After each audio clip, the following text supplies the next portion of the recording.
Olá, alunos do Colégio Lisímaco Ferreira da Costa, dos segundos anos A, B, C, D e E. Tudo bem? Desculpe eu não ter tido tempo de marcar para vocês durante a semana esse vídeo, né? Porque eu tentei elaborar para vocês a atividade. Então eu foquei bastante, peguei algumas partes do livro de vocês, né? Eu vou falar um pouco do capítulo 18 do livro de vocês, que fala sobre direitos humanos, né? Eu fiz um meet com o pessoal, alguns grupos de alunos dos segundos anos no sábado passado relacionado aos direitos humanos, né? Mas para aqueles que realmente não puderam assistir, eu estou fazendo esse vídeo agora, tá? Para que vocês possam, de fato, ter uma noção do que é direitos humanos, tá? Que não é toda aquela coisa pejorativa que as pessoas dizem, certo? É uma coisa bastante compreensível.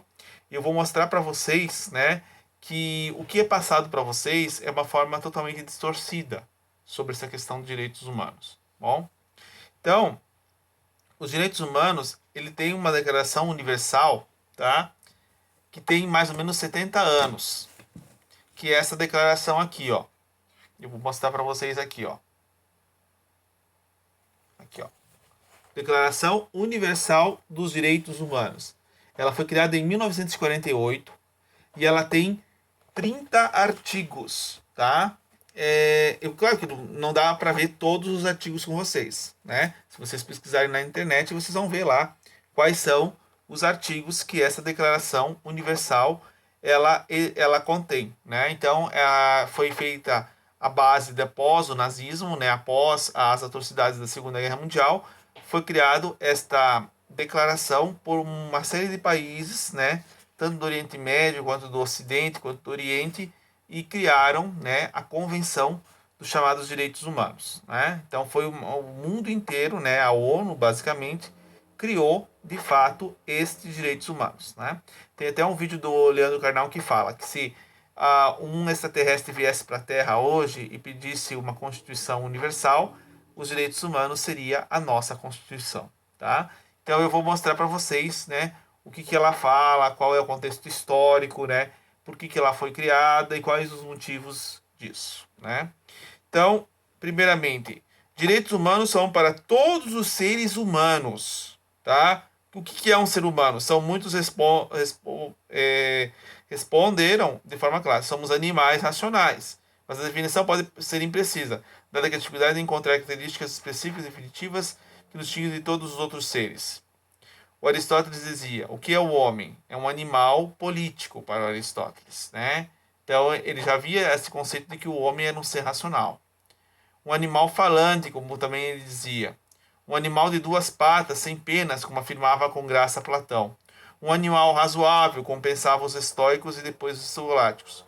Um animal que ri, como diz Rabelais, que pensa como Descartes, que julga como Kant, que trabalha como Marx, que cria como Bergson.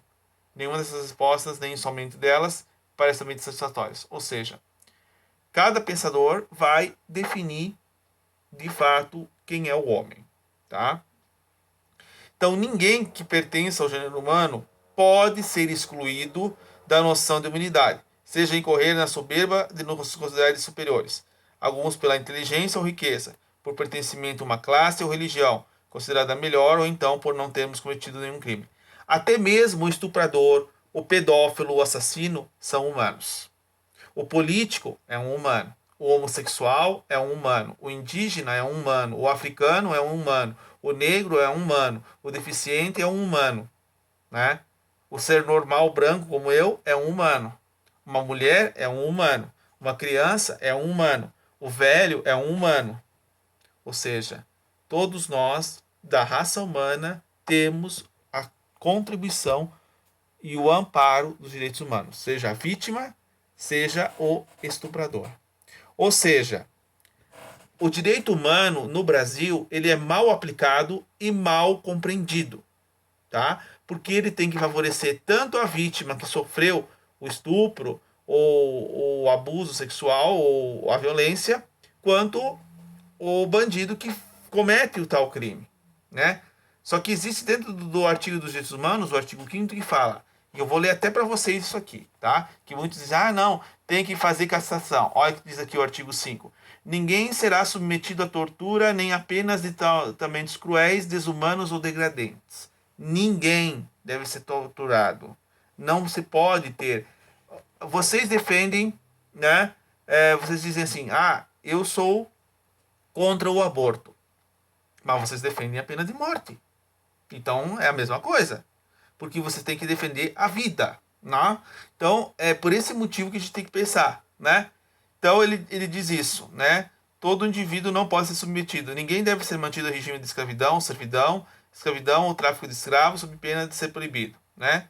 Então existe essa questão de que no artigo 2 fala assim: todos os seres humanos gozam dos direitos da presente declaração, sem qualquer distinção que seja de raça, que esse conceito já é etnia, né? Cor, sexo, língua, religião, opção política, seja direita ou esquerda, PT ou PSDB ou PSL, tá? Ou outra orientação pessoal qualquer, seja qual for a sua nacionalidade ou classe social, seja quais forem suas posses, sua procedência familiar ou outros estados qualquer. Além disso, não há distinção de pessoas que pertencem aos países ou territórios com base em uma situação política, jurídica ou internacional, sejam esses países ou territórios independentes, protetorados, sem governo próprio, sujeitos a quaisquer outros tipos de limitação à sua soberania. Ou seja, é para todos os seres humanos, tá? Não é para o grupo específico. Então, a gente tem que pensar nessa questão de que o estuprador lá, que tem algum problema mental, né, que faz uma violência com uma vítima, ele também tem família, ele pode ter filhos, ele tem mãe, ele tem pai, ele tem tio, ele tem avô, ele tem igual que qualquer um, né? Ele é um ser humano. Ele tem que ser preso e condenado. Ele tem que pagar uma pena, né? Pelo crime que ele cometeu. Agora a gente tem que ter o respeito, né?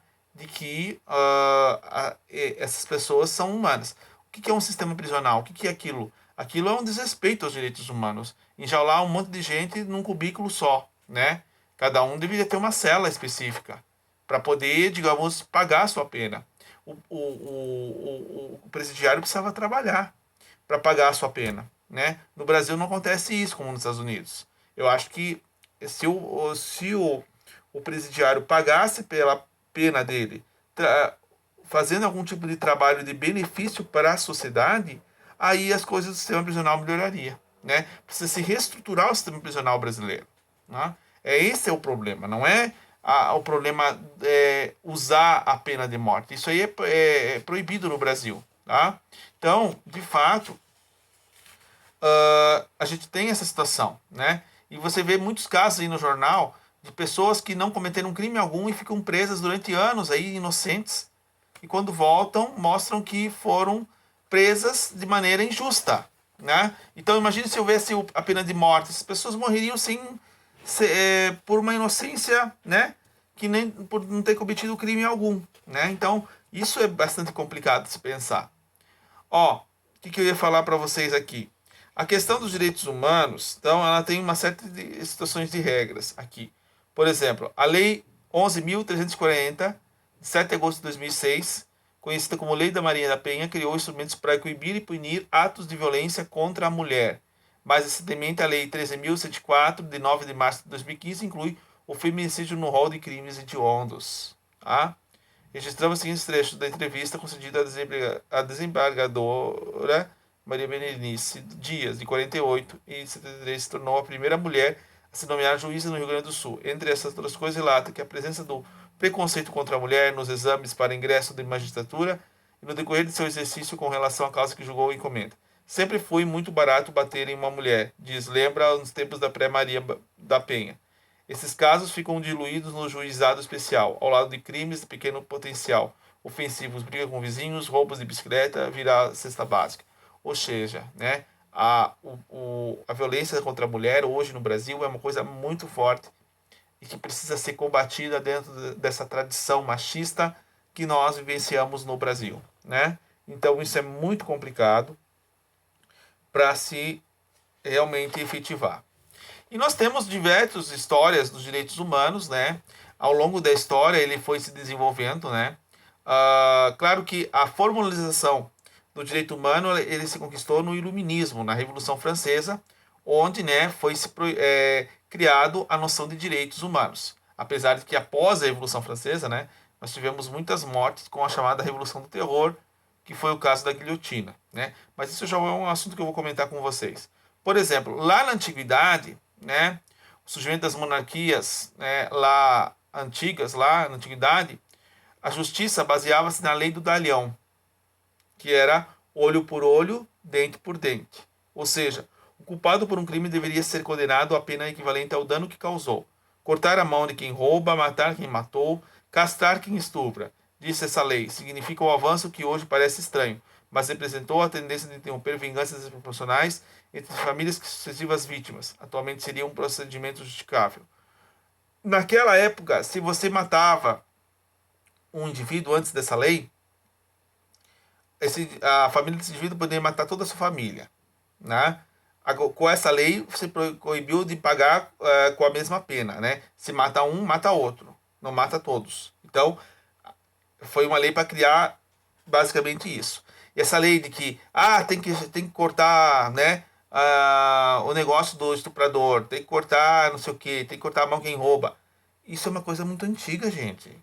Tá? Isso aí é uma coisa que já foi passada, ultrapassada, já foi evoluída. Então, vocês têm um pensamento, alguns de vocês têm um pensamento de que a pessoa tem que pagar com a pena de morte, pagar com a mutilação. Não é assim, tá? Existe toda uma característica humana, né?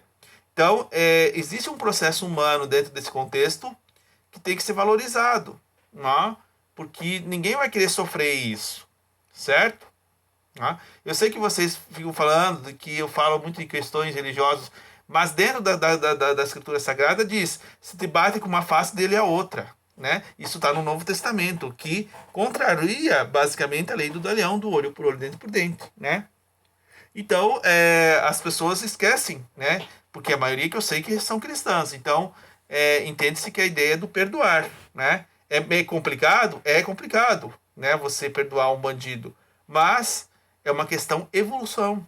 É uma questão de evolução. É uma questão de desenvolvimento. Eu sei que muitos vão me fazer uma crítica em relação a isso. Mas eu vejo dessa forma. Tá? Bom, dentro do contexto filosófico, nós temos, por exemplo, dos filósofos contratualistas, nós temos o Thomas Hobbes, né? Que foi o primeiro tratamento jurídico da modernidade. Para ele, o ser humano é movido por paixões naturais. Portanto, seu objetivo não é fazer o bem para os outros, nem salvar a própria alma, mas satisfazer seus próprios desejos e interesses, mesmo que para isso seja necessário prejudicar alguém. Então, vocês vivem basicamente a lei do Hobbes. A premissa hobbesiana não é propriamente premissa pessimista, mas totalmente útil para pensar o tema do poder do realismo, sem ilusões. A hipótese do filósofo é que, na ausência de um Estado forte, estabilizado, os indivíduos tendem a tratar cada um apenas em benefício de si mesmo, situações que tornariam a vida de todos precária, violência terrível e curta. Por isso, o desafio consiste em dominar esse poder controlando artificialmente. Então, só com o poder, digamos, de um monarca forte que pode controlar as paixões humanas, né? Então, o cara estuprou minha filha, eu vou matar a pessoa. Essa é a primeira ação dentro do contexto emotivo que dá em nós. Mas a gente tem que para pensar, pô, mas se eu matar o cara, eu estou cometendo um crime. Eu vou ser preso por isso. Então ele tem que ser condenado pela justiça oficial, né?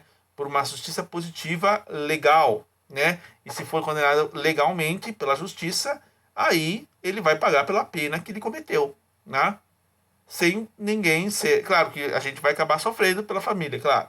Mas a gente tem que tentar superar isso, né? Com o tratamento psicológico. Eu sei que é complicado, mas a gente tem as situações de que a gente tem que se tornar pessoas boas, né? E não fazer o mal pagando com o próprio mal, né? Sempre pagando o mal com o bem. Essa é a questão, tá? John Locke. Outra contribuição veio do filósofo inglês John Locke, um dos teóricos do liberalismo do século XVII. Para ele, a propriedade é tudo o que pertence a cada indivíduo, ou seja, sua vida, sua liberdade, seus bens. Portanto, mesmo que não possua bens, é proprietário de sua vida, seu corpo, seu trabalho e, por consequência, fruto do desempenho. A concepção de liberdade de Locke, contudo, não era ampla, pois apenas os que possuíam fortuna tinham condições de usufruir pela cidadania e, portanto, votar e ser votado. Então, aqui você tem, por exemplo, o exemplo do liberalismo, né? Somente aqueles que tinham posses é que tinham direitos. Os que não tinham posses não tinham direito. Então, isso era uma situação que existia no período da modernidade de Locke, né, que foi o pós-Rousseau. Rousseau, as noções de liberdade e igualdade avançaram com a origem e concepção política afirmada pela vontade geral, né, do povo, elaborada pelo cidadão de Genebra, Jean-Jacques Rousseau, o filósofo do iluminismo. Aspecto avançado de seu pensamento decorre do entendimento de que cada cidadão pode transferir sua liberdade e seus bens apenas para a comunidade, interpretada como um corpo único, do qual ele faz parte. O conceito-chave da vontade geral sustenta a ideia de soberania popular, que se alia à qual participam igualmente todos os cidadãos e que não apenas os mais ricos os asseguram a liberdade de cada um. Então aqui ele está colocando o princípio da democracia, né? De que todos dentro de uma comunidade têm os direitos e deveres a serem cumpridos. Né? O Kant, né, o conceito sobre a formação do Estado moderno, bem como os de liberdade e autonomia do cidadão, a expressão mais clara que ocorreu no pensamento de Immanuel Kant, né, que ele fala que todo ser humano tem o direito legítimo ao respeito de seu semelhante, e está, por sua vez, obrigado a respeitar todos os demais. A humanidade, ela mesma, é uma dignidade, pois o ser humano não pode ser usado como um meio, por qualquer ser humano, qualquer outro, ser inclusive por si mesmo, mas deve sempre ser usado mesmo tempo como um fim. Então você tem que respeitar a pessoa pela sua própria dignidade, pelo seu próprio respeito, do qual ela está incluída dentro da própria sociedade. Outro pensador é o chamado César Beccaria, jurista italiano. Em sua obra Delitos e Penas, aplicava as ideias iluministas ao direito. O autor manifesta-se contra penas tão comuns da história humana: tortura, infâmia, julgamento, secreto, suplício. Declara-se também contra as penas de morte e vingança, já naquela época. Aclamado pelos filósofos e enciclopedistas, quando esteve na França ao voltar à sua terra, Milão, sofreu acusações de heresia. É significativo refletir sobre as ideias que demoraram para fustigar devido à intolerância e preconceitos arraigados. Né? Então, um pensador que tentou, né, falar que não é pela pena de morte, pelas torturas que nós vamos conseguir, né, efetivar os direitos das pessoas. Então, pensadores do século XVIII, principalmente liberais e iluministas, entendiam que os homens gozavam de direitos naturais, universais e absolutos. Esse teor é evidente na negação da independência dos Estados Unidos, que foi, de fato, uma influência do iluminismo da Revolução Francesa, em 1776, a Declaração dos Direitos do Homem e do Cidadão, a primeira declaração, em 1789, após a Revolução Francesa.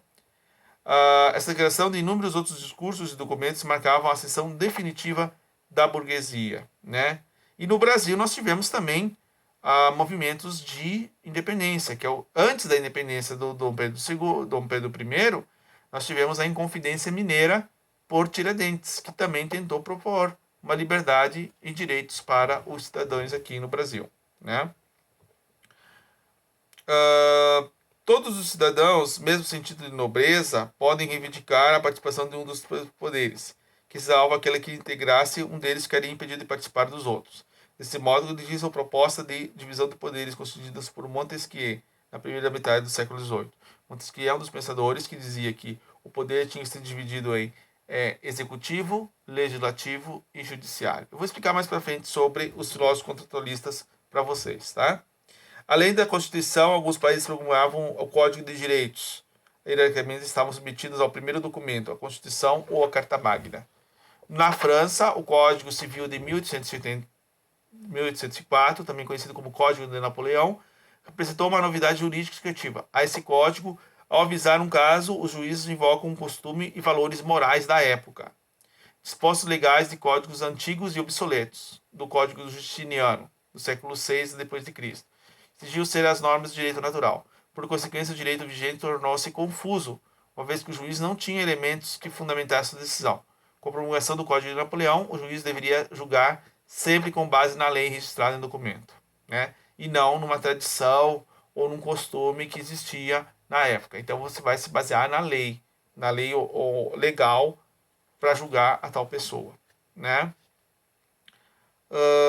E a Declaração Universal dos Direitos Humanos, né, criada no século XX, que sofreu horrores da Segunda Guerra Mundial da Alemanha, foi palco da extrema barbárie do governo totalitário nazista contra milhões de seres humanos confinados e executados em campos de extermínio, que é o caso dos judeus lá que todo mundo já conhece.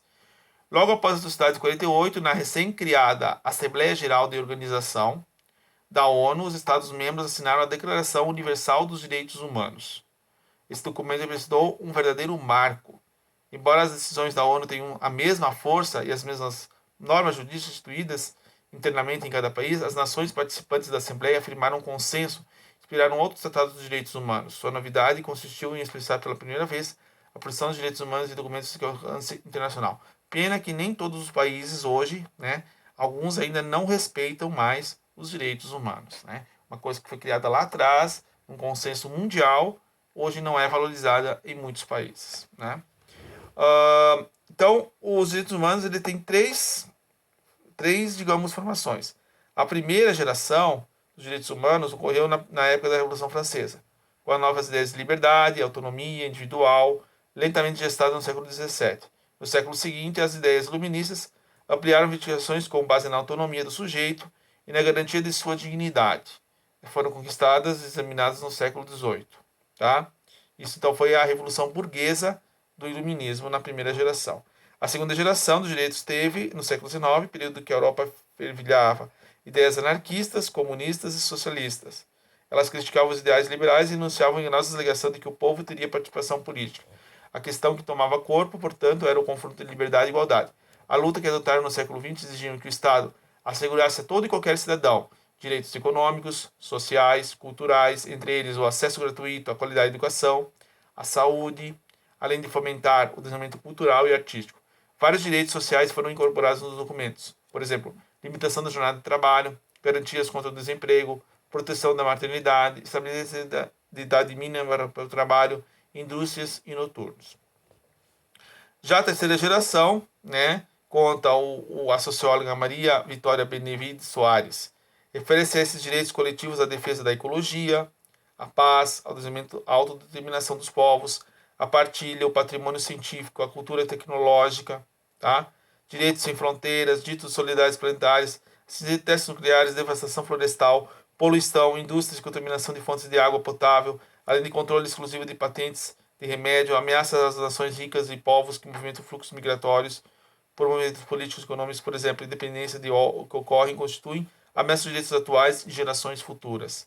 Então, de fato, a questão ecológica, né, a questão tecnológica, hoje também está incluída dentro dos direitos humanos.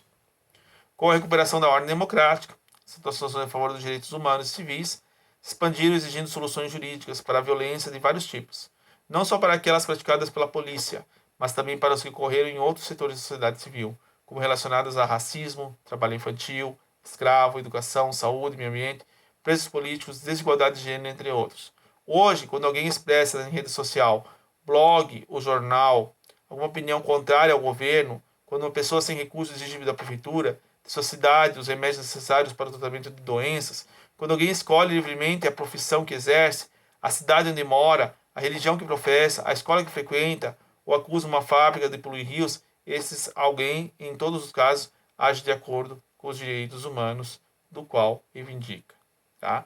Podemos emitir de opinião pública para apoiar ou divergir. Tivemos acesso ao sufrágio universal, à democracia, à emancipação feminina, à garantia de direitos das minorias, negros, indígenas, homossexuais, pessoas com deficiência, a criminalização da tortura e da violência contra a mulher também tem sido alcance para muitos esforços.